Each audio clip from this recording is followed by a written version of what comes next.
hadir di kelas ini ya. Kelas ini adalah kelas perkuliahan jurusan Ilmu Komunikasi dengan mata kuliah Cyber Media.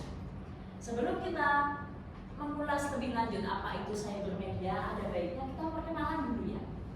Karena ada pepatah, tak kenal maka tak sayang. Betul, tak kenal maka tak sayang. Jadi lebih baik kita kenalan dulu agar komunikasi kita itu berjalan dengan baik dan lancar.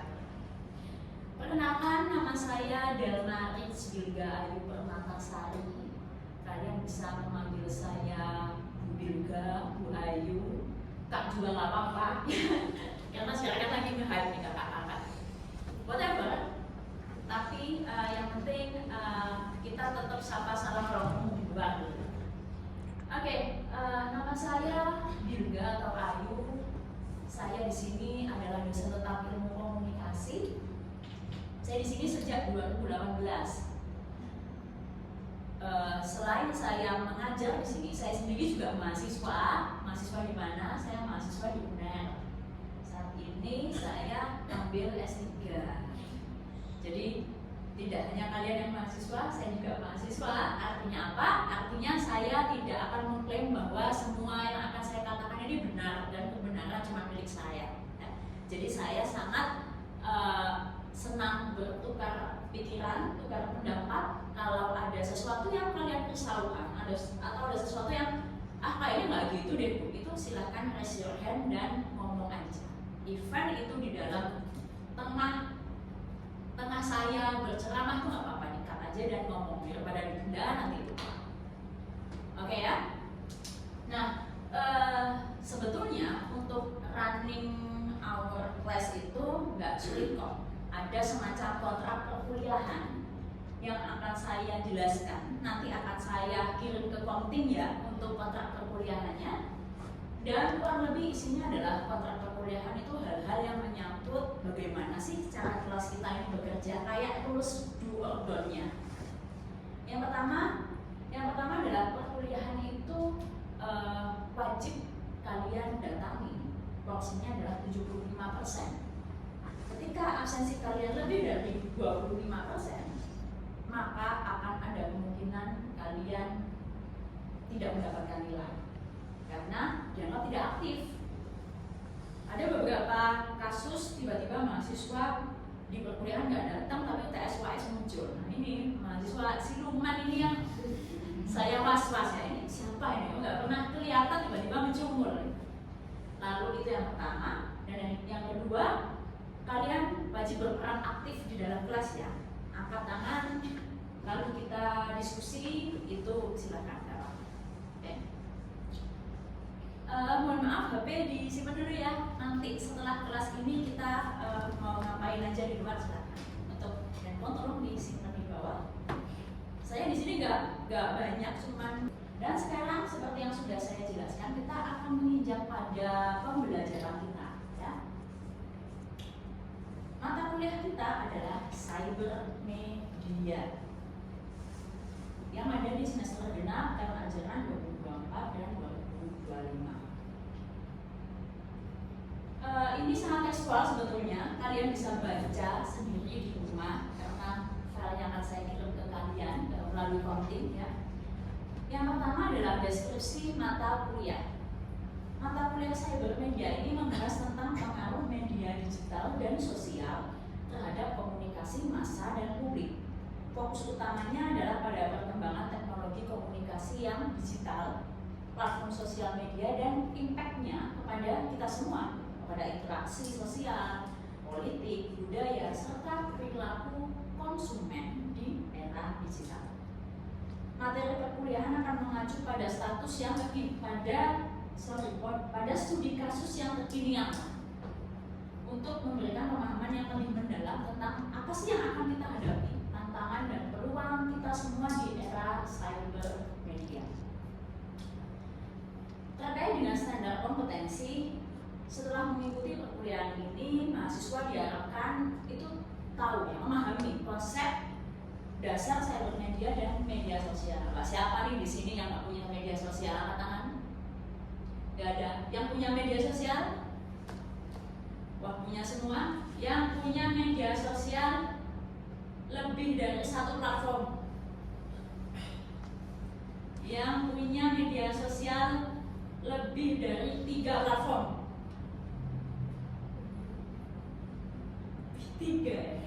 Yang punya media sosial lebih dari 5 platform. Gak ada? Aplikasi chattingan cari jodoh itu apa? Kalian punya nih? Install gak? Apa sih namanya?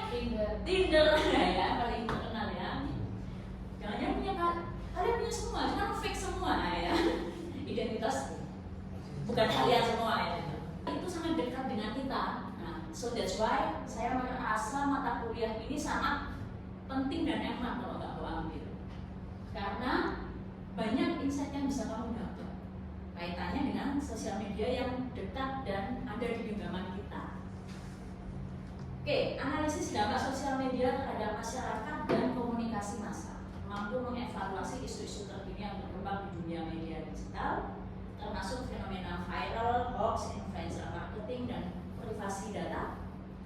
Menerapkan teori komunikasi dalam menganalisis studi kasus terkait cyber media, mengkritisi peran sosial media dalam konteks sosial, politik, dan ekonomi. Strateginya apa? Ceramah 40%, teori 30%, dan praktik telaah 30%. Dan untuk daftar bacaan ini bisa kalian nanti download sendiri ya. Untuk komponen penilaiannya ada seperti ini ya, UTS 25%, tugas 35%, UAS 40%, soft skill juga berpikir logis 25%, ceramah 25%, disiplin 25%, komunikasi 25%. Yang mana nilai akhir hard skill plus soft skill ini memblend ya, hard skillnya 80, soft skill 20. Zaman sekarang nih, anak-anak itu pintar. Saya sulit untuk menemukan anak yang nggak pintar di kelas saya. Tapi yang membedakan anak pintar dengan yang lainnya itu apa sih? Soft skill. Soft skill itu terkait sama apa? Contohnya, keaktifan, apalagi, manner, keaktifan, mannernya hal-hal yang kaitannya itu sebenarnya nggak ada penilaiannya di perkuliahan, tapi itu menjadi suatu poin yang begitu penting. Jadi soft skill juga sangat diperhatikan. Oke, di sini ada materi pembelajaran. Pertemuan pertama kita akan belajar cyber media, apa itu, lalu teori dan konsepnya. Ada tugas juga, ada pengaruh sosial cyber media, analisis media sosial dalam kampanye politik ya, seperti yang tahun lalu terjadi yang paling viral apa itu joget gemoy, punyanya siapa? Siapa?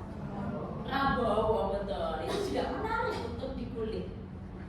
Lalu fenomena viral dan internet memes, lalu cyber media dan marketing, peran influencer. Ada yang influencer di sini?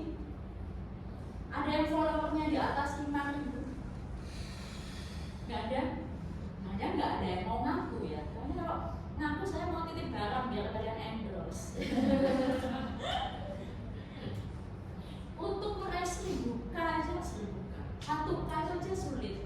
Ada yang di atas 1K di sini? Followernya? Nggak ada? Saya punya akun kerjaan, itu followernya 2K 36. Tapi yang 2K-nya lebih. Jadi aslinya 36. Jadi nggak asli. Cyber media dalam dunia jurnalistik juga akan kita pahami, kita dalami. Cyberbullying dan hate speech. Pasti tahu ya cyberbullying dan hate speech yang ramai di sosial media. Atau jangan-jangan kalian nih pelaku hate speech. Kalau kesel sama kerjaan, kesel sama pacar, hate speech-nya di sosial media. Jadi ada akun kosongan ya, betul nih Keisha nih. Akun kosongan untuk meluapkan ya, melampiaskan isi hati. Lalu regulasi dan kebijakan sosmed. masyarakat digital dan transformasi sosial, media sosial dan krisis sosial, teknologi baru dalam cybermedia, dan masa depan cybermedia, apalagi dengan kehadiran AI. Kalian tahu nggak di buku yang pernah saya baca, judulnya adalah Homo Deus, buatan Yuval Noah Harari. Sekarang dia lagi mengeluarkan buku terbaru namanya Nexus di tahun 2025 ini. Dia mengatakan bahwa di tahun 2034 akan banyak sekali lapangan pekerjaan atau profesi yang hilang karena adanya AI. Contohnya apa? Hal-hal yang kaitannya sama lingkup administratif, kasir, admin-adminan, sekretaris, nggak ada. Karena kenapa? Karena di masa depan itu akan sangat mungkin kita masing-masing itu punya sekretaris pribadi berupa AI. AI-nya itu bentukannya bisa semacam kotak doang atau robot atau sesuatu yang moving. Segala hal tentang kita itu dia tahu. Cybermedia, definisi, evolusi, dan pengaruhnya di era digital. Cybermedia telah menjadi bagian yang kita pisahin dari kehidupan kita, ya enggak? Semua hal itu ada di handphone, ada di gadget. Bahkan ketika ngomongin gadget, saya sebagai akademisi itu nggak cukup hanya punya laptop, tapi saya perlu iPad, punya HP.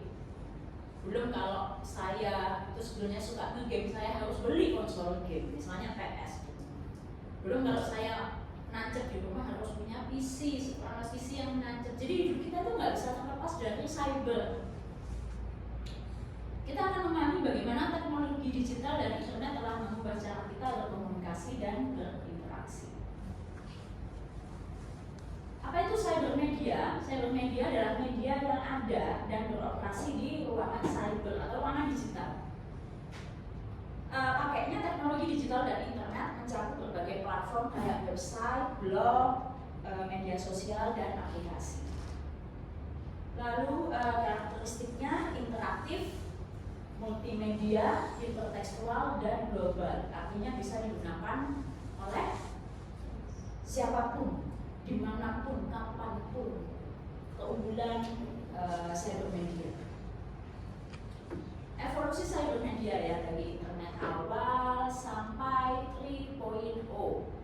Internet awal itu tahun 60-an, ada yang sudah lahir di tahun 60? Belum ya, kakek nenek mungkin ya, atau orang tua kalian itu lahir di tahun 60-an. Itu namanya ARPANET. ARPANET cikal bakal internet digunakan untuk keperluan militer dan akademis. Web 1.0 tahun 90-an itu saya lahir ya. Website ini interaksinya terbatas, didominasi oleh satu arah, bukan dua. Lalu web 2.0 2000-an, ya ini kalian lahir ya. Ayo betulan kan? Jangan mengaku kalian. Iya, 2000-an ya. 2000-an. Khususnya media sosial, blog, informasi, dan platform interaktif lainnya. 3.0, bahkan mungkin 4.0 ya saat ini ya. Internet semantik, AI, dan teknologi blockchain mengubah cara kita berinteraksi. Di antara media sosial Instagram, TikTok, YouTube, dia pakai apa? Paling kencang TikTok. Dan dia memunculkan gerakan apa? Joget? Joget gemoy. Ada yang pernah ikut joget gemoy nggak? Di sini. Jadi sekarang ini kita memahami studi kasus ya, penggunaan cybermedia dalam kampanye sosial atau politik. Kalau di sini itu contoh yang saya ambil adalah gerakan #MeToo, gerakan global yang menggunakan media sosial untuk meningkatkan kesadaran tentang pelecehan seksual. Mungkin yang paling terkenal di Twitter itu ada #Black Lives Matter. Pernah dengar? Pernah. Itu tentang apa? Ada yang tahu? Tentang etnis ya. Kalau nggak salah kaum berkulit hitam atau negro ya. Gerakan bersama. Sejauh ini apakah ada pertanyaan? Oke, siapa? Cia. Jia. Iya, Bu. Oke Jia, silahkan maju ke depan ya. Boleh Jia? Pertanyaannya, kalau algoritma media sosial itu mengatur apa yang kita lihat, apakah sebenarnya kita masih punya kendali atas informasi yang kita terima? Oke, wah menarik sekali ya pertanyaannya tentang algoritma dan kendali. Oke, silahkan duduk dulu Jia. Oke, menarik sekali. Unpredictable pertanyaannya Jia ya. Apabila kita punya kendali atas algoritma, bagaimana nasib sosial media itu? Iya nggak sih? Ya. Nah, kita tahu bahwa sosial media itu penuh dengan algoritma. Algoritma itu semacam sistem rangkaian data yang kalau kita memasukkan data-data di dalamnya itu mikir dewi, mikir sendiri lah dia. Apa yang kita inginkan itu langsung tersaji. Bagaimana kalau kita punya kuasa atas algoritma? Sangat menarik. Karena kenapa? Karena kita bisa muter-muter. Kita jadi bos di situ. Kita jadi ingin melakukan apapun lewat itu bisa. Tapi sayangnya guys, kita itu nggak bisa ngapa-ngapain dengan algoritma. Dan yang bisa muter algoritma itu adalah perusahaan pemilik platform. TikTok misalnya. Lalu bisa nggak ngatur FYP yang ada di sini? Nggak ada kan? Kayak random banget nggak sih FYP kalian? Rameon aja. Kesel banget dengerin rameon. Oke, terima kasih atas pertanyaannya. Lalu selanjutnya, apa ada pertanyaan? Oh, Keisha dari komite kita, silakan. Ini menyangkut tentang konten viral. Nah, konten viral itu apakah bisa membentuk sebuah opini publik, ataukah konten viral itu hanya cuma bersifat sementara saja tanpa mempengaruhi sebuah opini publik? Oke, wah, ini juga bagus. Terima kasih. Pertanyaan Keisha terkait dengan opini, terkait dengan konten viral. Ya, konten viral yang apakah konten viral ini tuh bisa nggak sih ngefek kita? Jawabannya adalah bisa. Yang bisa siapa angkat tangan? Oh, bisa semua ini, nggak ada yang nggak bisa. Jawabannya adalah bisa iya, bisa enggak. Kenapa kok bisa iya? Karena konten yang kita konsumsi ini mampu mempengaruhi pikiran kita, ya enggak sih? Ya. Oleh karena itulah para politikus itu rela membayar buzzer, buzzer ya, tentara digital gitu ya, buzzer. Nek ono sing beli dhewe, wah digodhog kan buzzer. Dia rela membayar buzzer mahal agar mampu melindungi namanya di sosial media. Ketika konten viral naik itu juga di up sama buzzer juga, naikin sama buzzer. Naik, ketelan sama penikmat sosial media. Mampu mempengaruhi, mampu banget, bisa banget.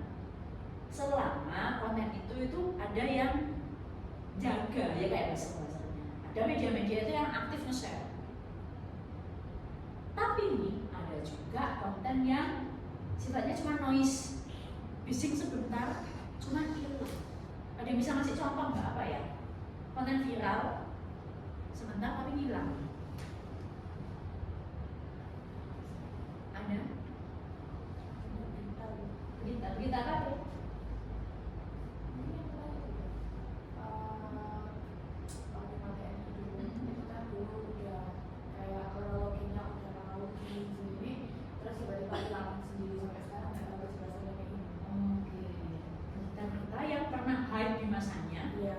Muncul tiba-tiba plus hilang sama sekali. Itu juga ada. Jadi, nah itu seperti ada pertarungan ya, di dunia maya itu ada pertarungan. Ada something yang ke-up, lalu tiba-tiba hilang. Itu bisa aja up di sini, tapi di sisi lain juga nge-up yang lain ke viral. Itu jadi bodoh-bodohnya udah nggak ke sini lagi, tapi ke sana orang-orang. Itu juga bisa. Hal yang berkaitan sama pemberitaan tentang minyak mahal ya, baik banget, tiba-tiba udah hilang. Hal-hal yang sifatnya temporary ya, kita berita. atau juga hal-hal yang sifatnya tren joget, tren musik itu kan cepet banget up, cepet banget hilang ya. Dan mungkin itu masih FYP kan? Nggak tahu. Masih nggak? Masih ya? Masih. Agak lama itu antara dia di up sama dihujat. Orang yang dihujat semakin bikin up soalnya. Apakah ada pertanyaan sejauh ini? Sudah aman ya. Oke, kalau begitu saya ucapkan terima kasih buat teman-teman yang hadir hari ini. Kita akan ketemu lagi di jam yang sama di minggu depan ya, di hari Rabu seperti biasanya. Semoga apa yang kita diskusikan hari ini bermanfaat buat kita semua. Sekian untuk pertemuan hari ini, saya akhiri. Selamat siang. Wassalamualaikum